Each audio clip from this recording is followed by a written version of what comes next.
Good morning, crafty people. Happy Saturday. Welcome to another episode of Saturday Morning Makes.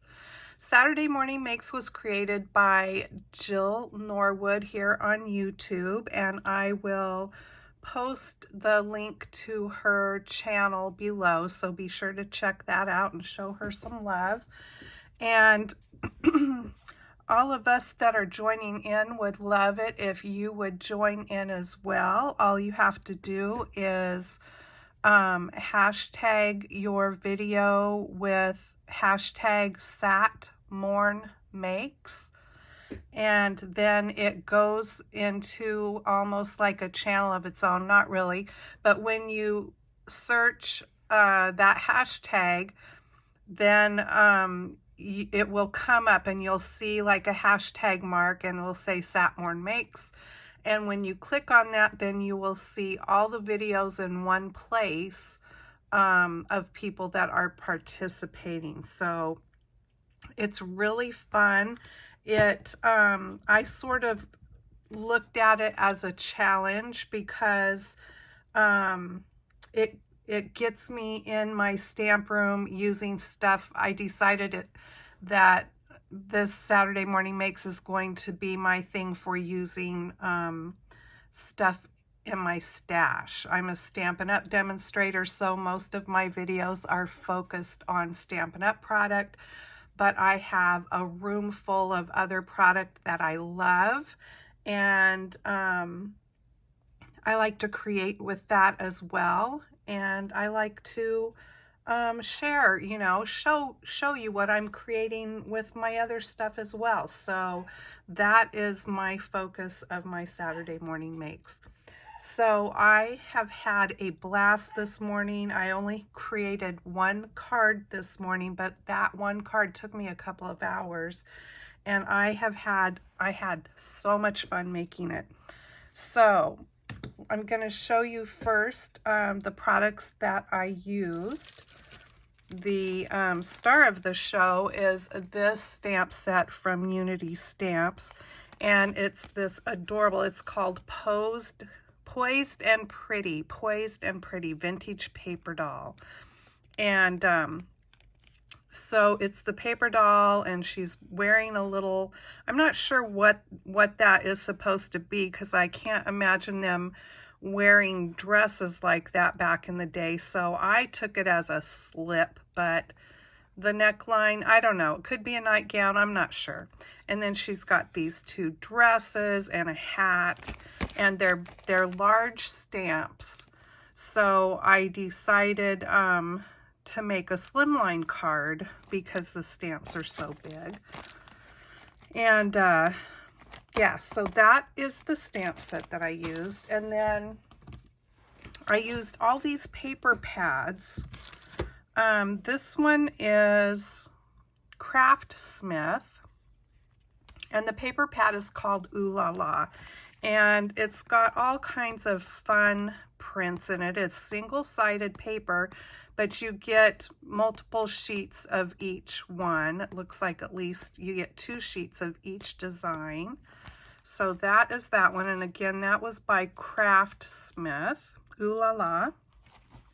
I used this Authentique, and this paper pad is called Pretty, and their papers are double-sided, and it's got lots of fun designs in it. I also used a piece, I think just one piece out of this Authentique pad. This one's kind of more focused on Valentine's Day, but it's got a lot of pretty pink papers, and their papers are all kind of vintage looking anyway. This one's called Lovely, and it's got a lot of fun designs in it and some cutouts. I always love the little cutouts. Okay, and then this is a Recollections pad from Michaels.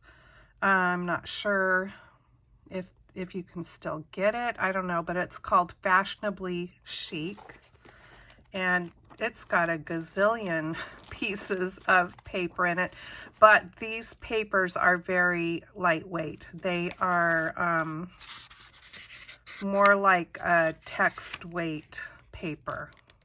But in certain cases, and what I used it for, because I did some paper piecing with this one, it works perfect for that if you like to do paper piecing. Okay, so let me bring in my card. My Slimline card that I made today is 9 by 4. And here it is. I just thought it turned out so cool. So again, my card base is 9 by 4. And then all the papers are from those paper pads that I just showed you. I did ink around the edges of everything except for the paper doll with some vintage photo ink. And that's Distress ink. And this piece I just tore. I thought it was perfect, and I just tore it out of the paper and inked up the edge. And then the background is 2 different pieces. I thought this one kind of looked like floor tile a little bit. And then I did her 2 dresses. And this one, I thought that's more of, you know, I made that a little bit more fancy and put some Wink of Stella on that dress. And at first I was going to cut them out of the paper, and then I thought, no, I want it to have that whole paper doll look. And I loved that this one says cut along here, and I wanted that to be a part of it. And I did go over around the lines and do a little bit of shading with alcohol markers. And this piece here was like a border piece out of one of the pads, says looking good, looking good. And then her little hat, I stamped that onto a floral paper that had colors for both outfits in it, because, you know, she might want to wear that hat with either one of the outfits. And I just loved that these papers here have already that collage kind of element to them. So it, you know, it just added to not having to collage more paper in the background.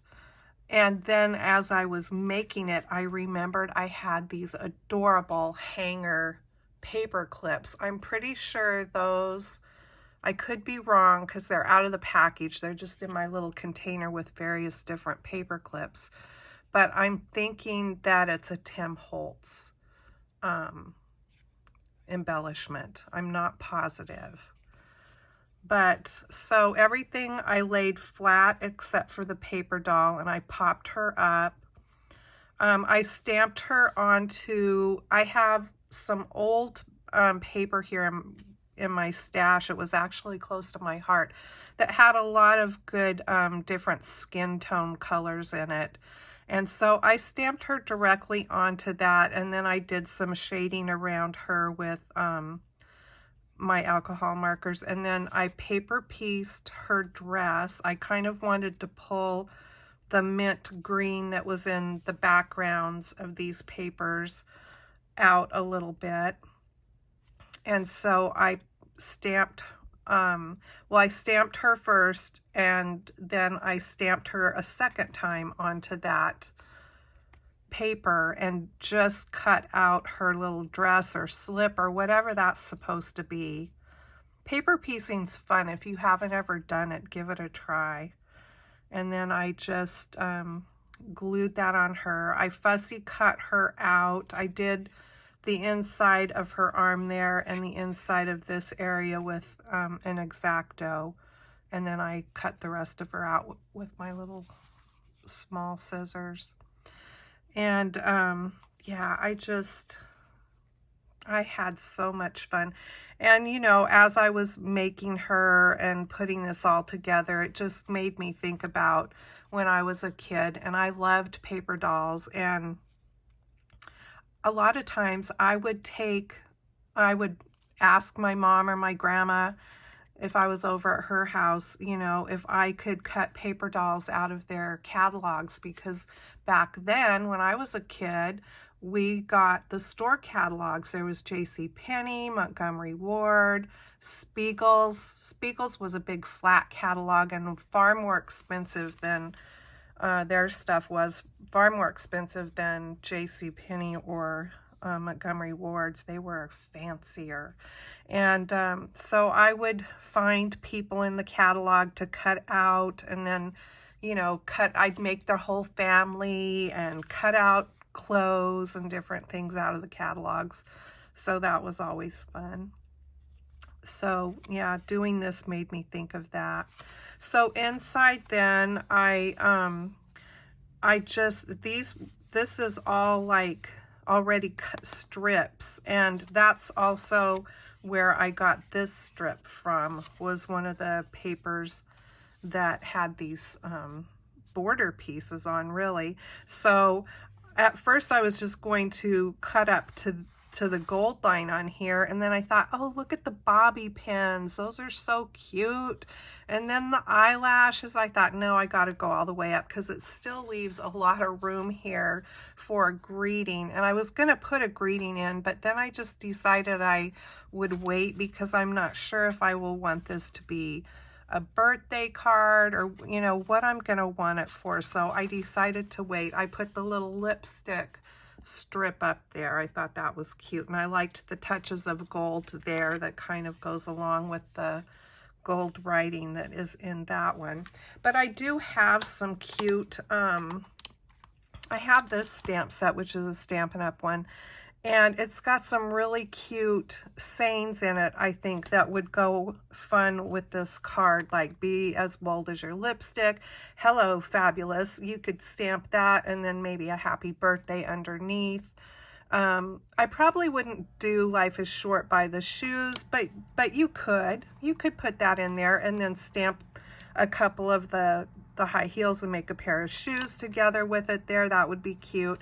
And then kindness is always in style. I thought that would be a really nice greeting in there. If I want to turn this into a thank you card or something, I could stamp that along with a thank you inside there. So I've got options there of what to do with this fun card. But yeah, I thought it turned out kind of cute, and the main thing was I had a lot of fun creating it. But before I go, I wanted to bring in some happy mail here that I got from a fellow YouTuber. I think this is the first time, actually, in the years that I've been doing YouTube, that I have been sent anything from a fellow YouTuber. I'm pretty sure. I mean, I've taken part in different things through Facebook or other groups, but as far as all the years that I've been on YouTube, I think this is my first kind of happy mail from YouTube. And Tina, who has tell him thank you, that is her channel here on YouTube. She did these. I can't remember if this was part of Saturday Morning Makes. I think it might have been. I'm not sure. And I just thought they were so cute. I have a collection of ATC cards and stuff. And I'm not sure if she meant these to be ATCs, but they're kind of that size. And so I had commented and said how cute her little Valentines were. And so she was going to send me one, and she sent me two. And I just thought that was so sweet of her, along with a sweet note that, you know, and so I just was tickled over that. I just thought that was really sweet. And so Tina, if you're watching, thank you so very much. I just appreciate that and I just think that's really sweet of you. So anyway, I hope you are all having a fabulous weekend, and that if you aren't taking part in Saturday Morning Makes, consider it. And if not, you know, I just appreciate that you are watching all of our videos. And if you haven't subscribed to my channel yet, I would love it if you would hit that subscribe button. And if you click on the little bell after you're subscribed and you're watching a video, you will get notified on future videos. So Anyway, thanks for stopping by, and I will see you next time. Happy stamping and crafting. Take care. Bye-bye.